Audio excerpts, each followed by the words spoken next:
നമസ്കാരം. വിമർശനങ്ങൾക്ക് പിന്നാലെ പുതിയ അപ്ഡേഷനുമായി സമൂഹമാധ്യമമായ ഇൻസ്റ്റഗ്രാം.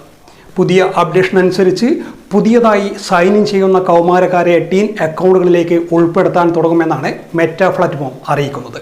കൗമാരക്കാരെ നിയന്ത്രിക്കുന്നതിനുള്ള പുതിയ അപ്ഡേഷനാണ് ടീൻ അക്കൗണ്ട് ഫീച്ചർ. മാതാപിതാക്കളുടെ മാർഗനിർദ്ദേശത്തിൽ കുട്ടികൾക്ക് ഇതൊരു പുതിയ അനുഭവമായിരിക്കുമെന്നാണ് കമ്പനി പറയുന്നത്. നിലവിലുള്ള അക്കൗണ്ടുകൾ അടുത്തയാഴ്ച മുതൽ ടീൻ അക്കൗണ്ടുകളിലേക്ക് മാറ്റുമെന്നും കമ്പനി പറയുന്നു. ഘട്ടം ഘട്ടമായാണ് ഇൻസ്റ്റാഗ്രാം ടീൻ അക്കൗണ്ടുകൾ പുറത്തിറക്കുന്നത്. US, UK, കാനഡ, ഓസ്ട്രേലിയ എന്നിവിടങ്ങളിലാണ് ആദ്യം ടീൻ അക്കൗണ്ട് ആരംഭിക്കുന്നത്. 60 ദിവസത്തിനുള്ളിൽ ഈ പ്രദേശങ്ങളിൽ മാറ്റം പ്രകടമാകും. യൂറോപ്യൻ യൂണിയൻ മേഖലയ്ക്ക് ഈ വർഷാവസാനം ഈ പതിപ്പ് ലഭിക്കുമെന്നും കമ്പനിയുടെ അറിയിപ്പിൽ പറയുന്നു. വരും വർഷങ്ങളിൽ മുഴുവൻ കൗമാരക്കാരെയും ടീൻ അക്കൗണ്ടുകളിൽ ഉൾപ്പെടുത്തുകയാണ് കമ്പനിയുടെ ലക്ഷ്യം. സുരക്ഷയ്ക്കാണ് ഇത്തരം അക്കൗണ്ടുകളിലൂടെ പ്രാധാന്യം നൽകുന്നത്. ഉപയോക്താവിനെ ആർക്കൊക്കെ ബന്ധപ്പെടാനാകുമെന്നതും അവർക്ക് ലഭിക്കുന്ന ഉള്ളടക്കവും ഇതിലൂടെ നിയന്ത്രിക്കപ്പെടുന്നു. 16 വയസ്സിന് താഴെയുള്ള കൗമാരക്കാർക്ക് സെറ്റിംഗ്സിൽ മാറ്റം വരുത്താൻ രക്ഷിതാവിൻ്റെ അനുമതി ആവശ്യമാണ്.